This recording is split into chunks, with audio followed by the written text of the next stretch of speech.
Hola, bienvenidos a The Break Time. Mi nombre es Lili. Y yo soy Manny.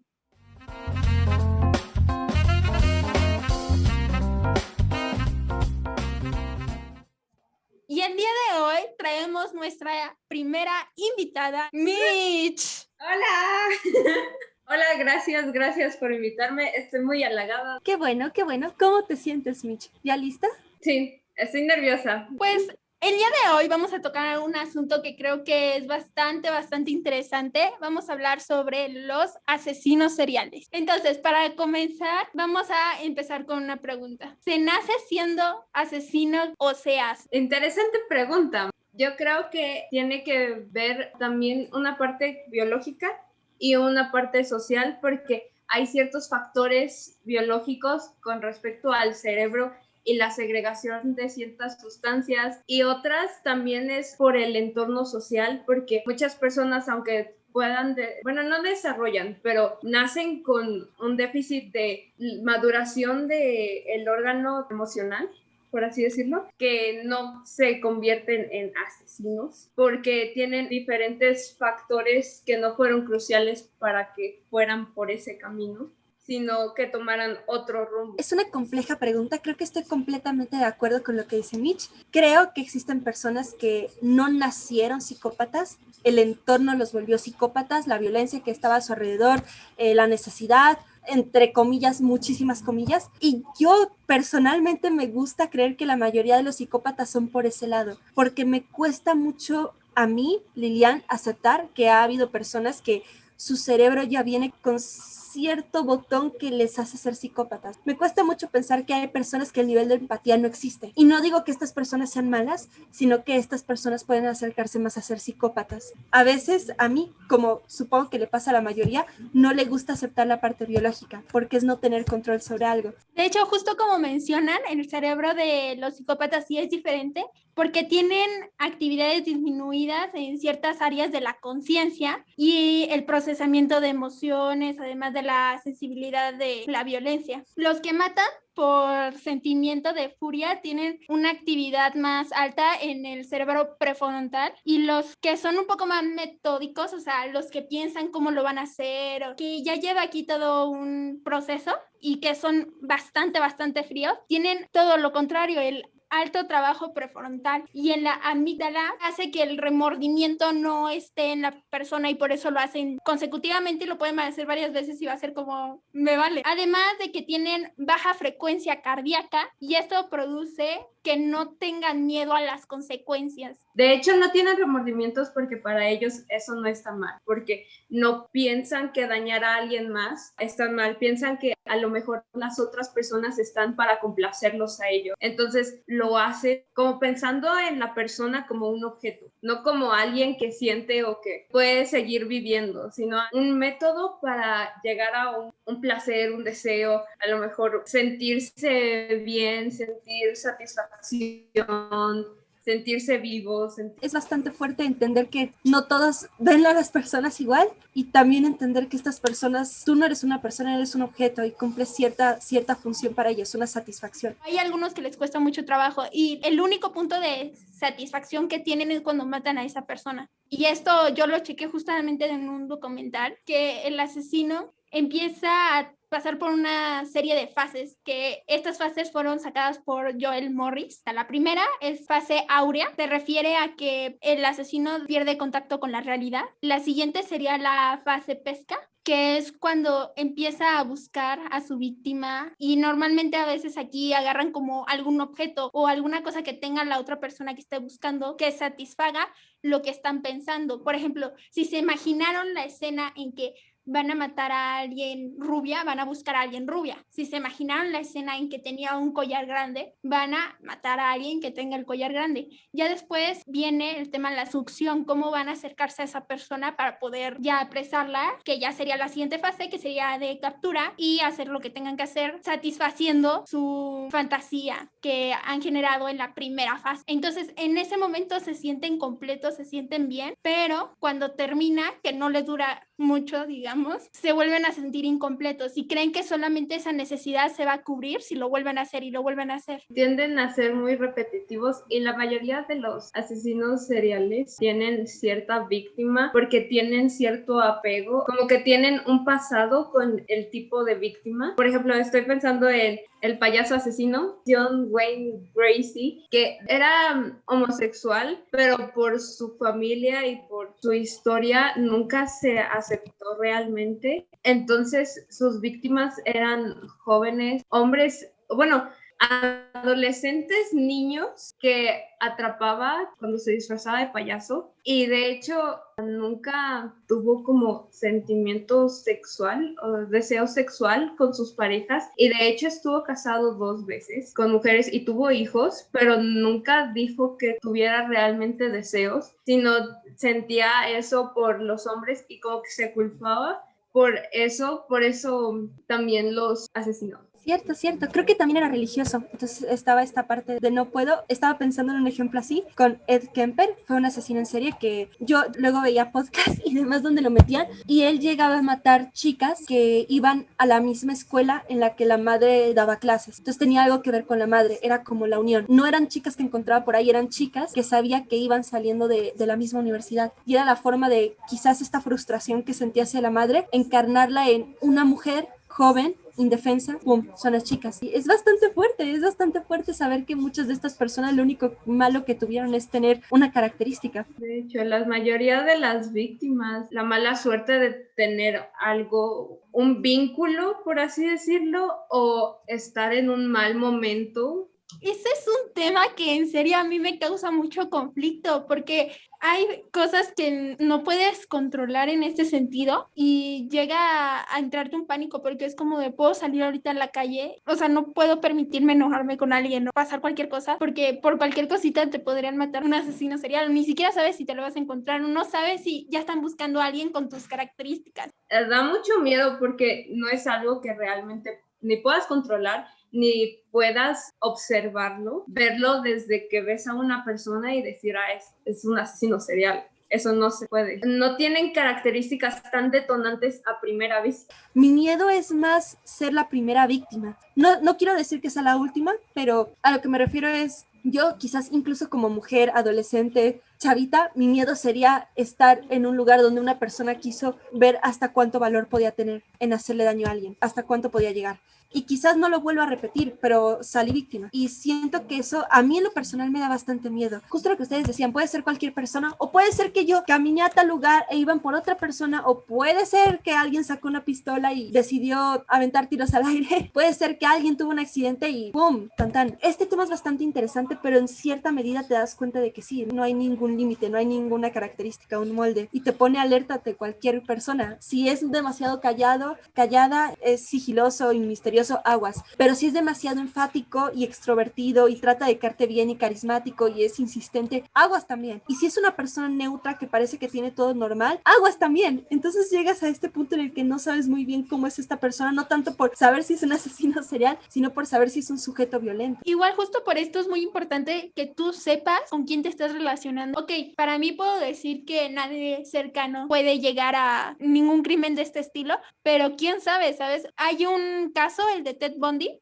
que es donde nadie de su círculo se imaginaba que él iba a poder lograr hacer todo lo que hizo, que era capaz. Era alguien muy extrovertido, muy agradable, y de hecho le mandaron, era como un cartel dibujado con firmas de te creemos, Ted, o algo así como te apoyamos, porque no creían realmente que rompen el molde de lo que nos dicen como un asesino debe de ser, cómo se comporta, sus características, porque realmente los asesinos son muy variados, son muy diferentes y muchos no tienen la misma forma de pensar, la misma forma de actuar, la misma víctima, como que va cambiando y van haciendo como su propio sello. Yo con Ted Bundy me sucedió que cuando salió la película de Extremadamente Cruel o Malvado, no recuerdo bien, pero Zac Efron y Lily Collins recreando esto, en la película, spoiler, no se se muestra tal cual un asesinato. Es desde el momento en que meten a Ted Bundy a la cárcel y ver el proceso. Recuerdo ya haber escuchado de Ted Bundy, saber de Ted Bundy. No es que estuviera interesada en el tema, pero era impresionante. Entonces yo ya tenía esta idea clara de,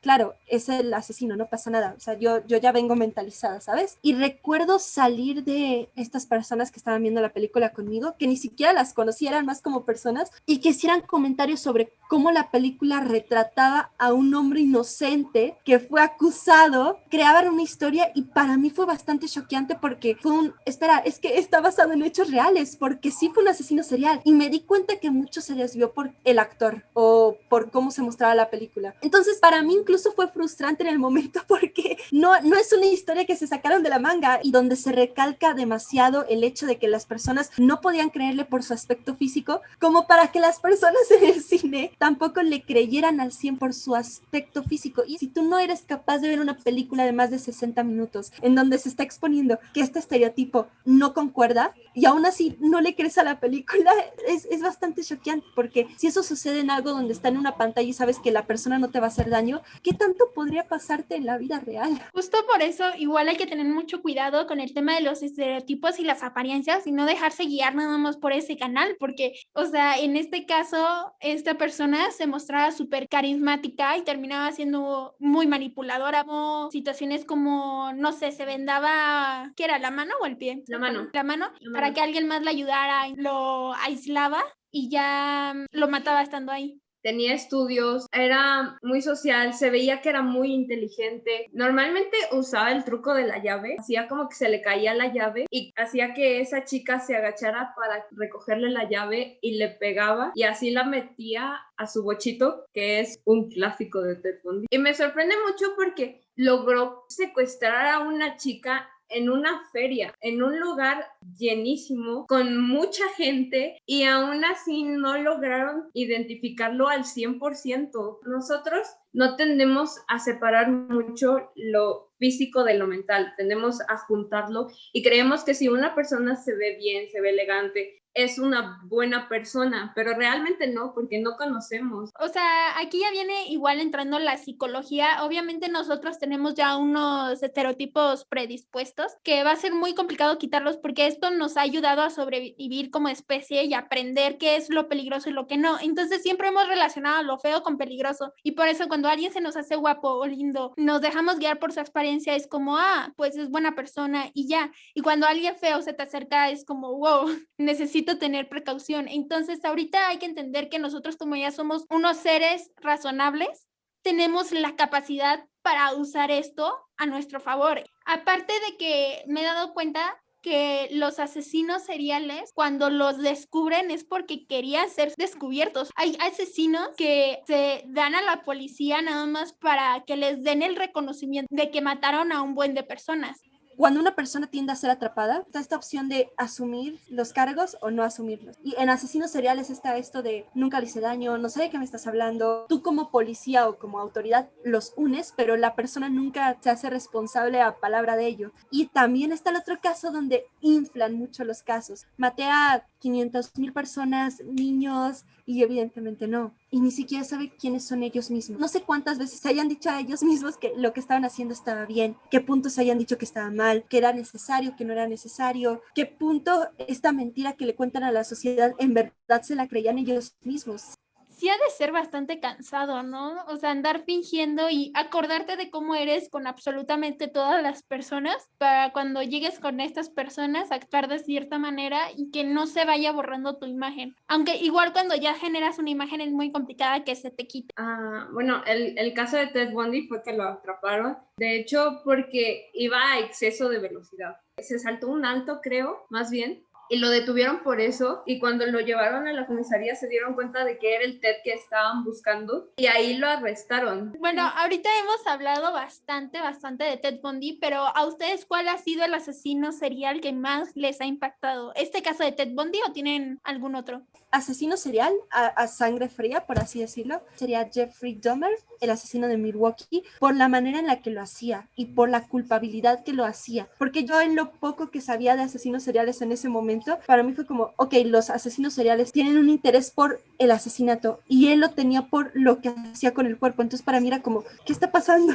Y luego se los comiera como, espera, estás haciendo todo mal, ¿qué está pasando? Para mí eso fue bastante impactante, pero el que más me ha impactado en mi vida, pero no estoy segura que sea un asesino serial, es Jim Jones, el de la secta Jonestown. Tenía una secta en donde en cierto momento se le fueron las cabras al monte y se consideró un dios y hizo un suicidio masivo en donde le dio a todos cianuro con jugo de uva. O sea, morir por cianuro es de las peores cosas que te puede pasar por el dolor, los efectos, tu físico, y si tú estás viendo cómo las demás personas están consumiéndolo, el ver cómo están muriendo y saber que tú vas a morir por eso, y es un shock psicológico. Pero él se suicidó con una pistola. Entonces era esta conciencia de, sé que te duele y voy a esperar a que te duela, voy a ver cómo a todos les duele, y yo lo preparo, y yo lo hago, y yo visualizo, yo me aseguro que lo tomes y que mueras y que te duela, pero yo no, yo me voy a esperar. Se me hace bastante interesante la manera en la que los asesinos se suicidan, porque son diferentes muertes para ellos. Es la muerte de las víctimas y la muerte del creador. Recuerdo una vez no era documental, era más como nota de un documental de asesino, o sea, no era completamente este tema, pero que mencionaban la manera en la que ellos se veían de cierta manera en ciertos dioses, porque eran intocables, porque no pasaba nada, porque sobrepasaban a las personas, y cómo sus muertes tenían que ser glorificadas, tenían que ser de una manera limpia, pero creo que esos dos han sido los que más me han impactado. Personalmente, creo que a mí uno de los que más me ha interesado investigar y de los que más series he visto es de Ted Bundy, porque me fascina mucho saber lo que pensaba. También me interesa mucho saber cómo su infancia, cómo vivió. Tiempo después en los juicios había chicas jóvenes que iban a ver sus juicios porque era guapo. Entonces es como una contradicción de que vas a ver a un asesino de chicas jóvenes y chicas jóvenes van a ir a verlo. Bueno, es frustrante y fascinante. Y otro caso que vi un podcast, se llama El asesino de la caja de juguetes. Es muy interesante. Se llama David Parker Ray. Fue un asesino en Nuevo México y él empezó a asesinar desde los 15 años y duró hasta los 75 años. Se llama El asesino de la caja de juguetes porque es como un camión donde tenía cosas para torturar mayormente eran chicas, para asesinar y torturar. Me impactó muchísimo porque una de sus víctimas era amiga de su hija. Y de hecho su hija ayudó a su padre a matarla. Es un asesino muy impactante y de hecho algo que me frustró demasiado es que él, cuando lo iban a atrapar, él se suicidó. Entonces nunca estuvo en la cárcel. Wow, no inventes. O sea, es que imagínate, igual justo algo que habías mencionado de que se suicidó. Yo escuché un caso, no me acuerdo exactamente de quién era, porque ya vi bastantes asesinos. En un festival decidió planear las cosas para matar a la gente. Entonces llegó y empezó a dar disparos, mató a la gente y después se suicidó antes de que llegara la policía. O sea, cuando se enteró que ella iba a venir en camino o ya estaba cerca, se mató. Y fue como de no manches, es que para este tipo de personas no hay un castigo en sí, porque si están en la cárcel, algunos es porque ellos mismos decidieron irse para la cárcel y hay muchísimos que ni siquiera han encontrado porque son asesinos que realmente no quieren ser encontrados. Igual leí un dato en que por lo menos te puedes encontrar 3 asesinos seriales en un año en Estados Unidos. O sea, hay muchísimos en Estados Unidos y es impactante. Imagínate, o sea, ser una persona común y encontrarte con uno me causa un conflicto muy grande. Pero de asesinos que a mí me han impactado, yo creo que la mayoría, porque para que a mí me impacte algo de esto es bastante fácil.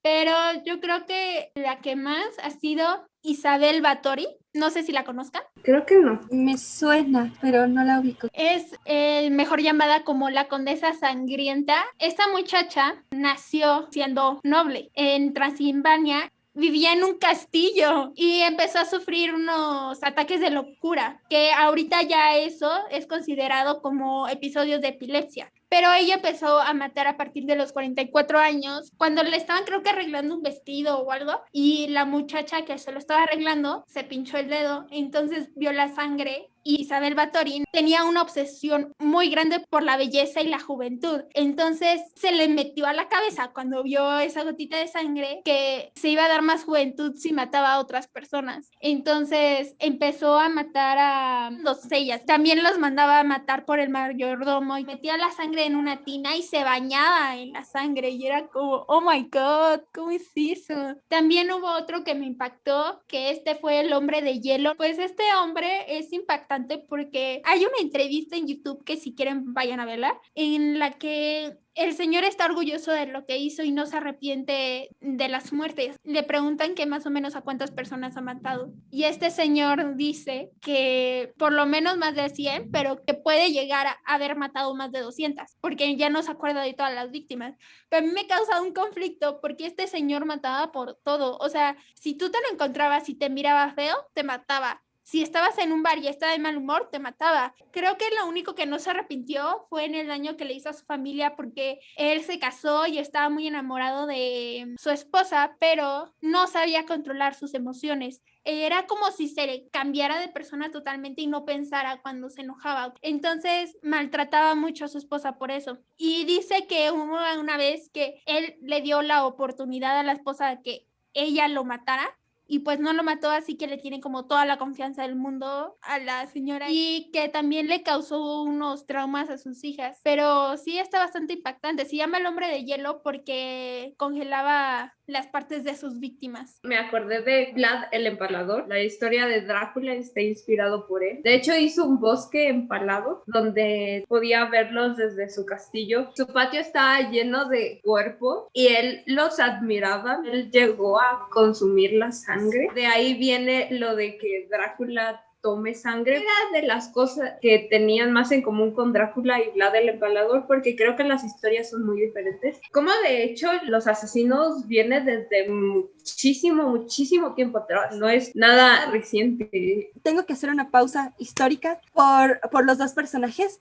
Ya había escuchado de Bloody Mary, creo que yo la había escuchado como Bloody Mary porque se basa en eso la historia. También había escuchado que lo hicieron más por ser mujer, o sea, ella sí asesinó, pero se hizo más grande por ser mujer. Y se me había hecho bastante interesante. Recuerdo que la historia de Bloody Mary, más decirlo frente a un espejo, más muchos elementos, me daban miedo. Y saber qué pasó, que no es una historia inventada, sino que ciertos elementos pasaron, es como chanfle. Y con Vlad Tepes es un gran ejemplo de notar cómo el contexto puede ser una persona mala.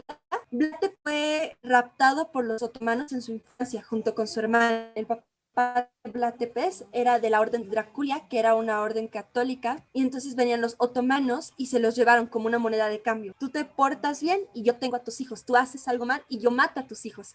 Entonces, Vlad Tepes le matan al hermano y se lo matan de una forma sangrienta. No recuerdo si queman sus ojos o le echan metal hirviendo a los ojos. Es algo así con metal hirviendo, no recuerdo bien cómo. Para Vlad Tepes se queda este odio hacia los otomanos, porque mataron a su padre y mataron a su hermano y a él lo dejaron vivir por ser un títere. Y mete esto de los empalados. Y lo que dice Mitch es bastante sorprendente, la manera en la que disfrutaba ver cómo los cuerpos caían, porque el empalamiento es, para la persona que esté viendo esto y no sepa qué es el empalamiento, vamos a dar una breve técnica: cuerpo humano, varita incrustada. Entonces, como tú cuando estás en una parrilla y tomas una varita con comida, la comida tiende a caer por la gravedad. Entonces, cuando tú tienes un cuerpo humano, tiene que caer y tiene que salir el palo por algún lugar. Y ver que él disfrutaba ver esto, ver cómo los cuerpos bajaban, era algo bastante fuerte. Yo recuerdo de Vlad Tepes algo que lo quería mencionar por esto.